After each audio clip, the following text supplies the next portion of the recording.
కూటమి ప్రభుత్వంపై మామిడి రైతులు ఆగ్రహం వ్యక్తం చేస్తున్నారండి. అంటే ఇప్పుడు సీజన్ కాదు కదా, ఇప్పుడెందుకు మామిడి రైతులు ఆగ్రహం వ్యక్తం చేస్తున్నారు అని అనుకోవచ్చు. ఎందుకంటే సీజన్లో మామిడి గుజ్జు తీసే ఫ్యాక్టరీలు అంటే జ్యూస్ ఫ్యాక్టరీలు అంటారు కదా, వాటికి రైతులు వద్ద నుంచి ఫ్యాక్టరీలు కొనుగోలు చేశాయి. వారి దగ్గర నుంచి డబ్బులు ఇచ్చే బాధ్యత ప్రభుత్వం తీసుకుంది. అయినప్పటికీ కూడా ఇప్పటి వరకు కూడా బకాయిలు చెల్లించాల. మొత్తం 350 కోట్ల బకాయిలు ఉన్నాయి. అయినా కానీ ప్రభుత్వానికి ఎన్నిసార్లు వినతి పత్రాలు ఇచ్చినా వాళ్ళు పట్టించుకోవట్లేదని నిన్న ధర్నాకు దిగారు. చిత్తూరులో కలెక్టరేట్ కార్యాలయం కూడా ముట్టడించారు. రైతులు, రైతు సంఘ నాయకులు భారీగా పాల్గొన్నారు ఈ ధర్నాలో. పోలీసులు ఉసుగొల్పి తమను అణిచివేయాలని చూసినా కానీ రైతుల మటుకు ఎక్కడ వెనక తగ్గకుండా ప్రభుత్వం చొరవ తీసుకోవాల్సిందే, మామిడి బకాయిలు విడుదల చేయాల్సిందే అని చెప్పి గట్టిగా పట్టుబట్టారు.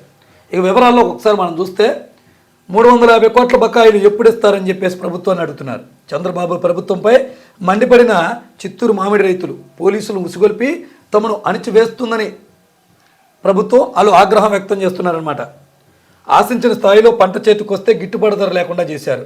తోతాపురి కిలోకు ఫ్యాక్టరీలో 8, ప్రభుత్వం 4 చొప్పున మొత్తం 12 రూపాయలు చెల్లిస్తామని చెప్పేసి అప్పుడు ప్రభుత్వం మాటిచ్చింది. ఎప్పుడు సీజన్లో 4.30 లక్షల టన్నుల పంటలను ఫ్యాక్టరీలకు పంటను తోలి 7 నెలలు అవుతుంది. ఇంకా బకాయిలు చెల్లించలేదు. నాయకులకు చెప్పినా ఫ్యాక్టరీల చుట్టూ తిరిగినా ఫలితం లేకుండా పోయింది. బకాయిలు అడుగుతుంటే ప్రభుత్వం పోలీసులు ఉసుగొల్పి గొడవలు పెట్టుకునేలా చేస్తుందని ఇది ప్రభుత్వానికి సమంజసం కాదని చెప్పేసి రైతులు అంటున్నారు.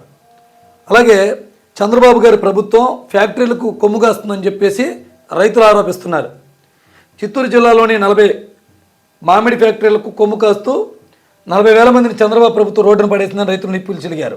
ఫ్యాక్టరీ యాజమాన్యాలు ఖచ్చితంగా కిలోకు 8 ఇస్తామని చిత్తూరు కలెక్టర్ ఉత్తర్వులు ఇచ్చారని, అవి అమలుకు నోచుకోలేదని ఆవేదన వ్యక్తం చేశారు. వాటిపై ఎందుకు చర్యలు తీసుకోవటం లేదని ప్రశ్నించారు. 40 ఫ్యాక్టరీలు రాష్ట్ర ప్రభుత్వాన్ని శాసిస్తున్నాయా అని రైతులు నిలదీశారంట. తమను మోసగిస్తే రాబోయే స్థానిక సంస్థల ఎన్నికల్లో తగిన బుద్ధి చెబుతామని కూడా హెచ్చరించారంట. అధిక సంఖ్యలో పాల్గొన్న రైతులు చిత్తూరు కలెక్టరేట్ వద్ద ధర్నాకు పలు ప్రాంతాల నుంచి రైతులు అధిక సంఖ్యలో పాల్గొన్నారు. చిత్తూరు మామిడి రైతుల సంఘం జిల్లా అధ్యక్ష ప్రధాన కార్యదర్శులు మునీశ్వరరావు, అలాగే మురళీ ఉపాధ్యక్షులు హేమలత నాయకులు రామారావు రైతులతో పాటు ఆందోళనలో పాల్గొని వారికి మద్దతు తెలియజేశారంట. చూడండి, సంక్రాంతి వరకు సమయం కూడా ఇస్తున్నారు పాపం వీళ్ళు. మళ్ళీ ఈలోగా చెల్లించమంటున్నారు. మరి కూటమి ప్రభుత్వం ఎప్పుడు చెప్పినా మేము రైతుల పక్షాన ఉంటుందని చెప్తారు. మరి వ్యవసాయంలో అనేక సంస్కరణలు తీసుకొస్తున్నామని చెప్తారు. ఇప్పటికే సూపర్ 6 అమలు చేసామని చెప్తారు.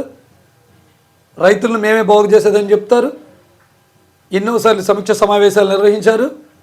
అయినా కానీ అటు పంటకు గిట్టుబాటు ధర కల్పించడంలో అప్పుడు విఫలమయ్యారు.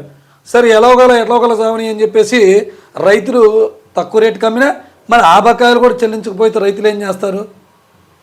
సంక్రాంతికి మట్టికి డబ్బులు ఇవ్వకపోతే గ్రామాన రహదారులన్నీ నిర్బంధం చేస్తాం, ఎక్కడికక్కడ ట్రాఫిక్ నిలిపేస్తామని చెప్పి రైతులు హెచ్చరిస్తున్నారు.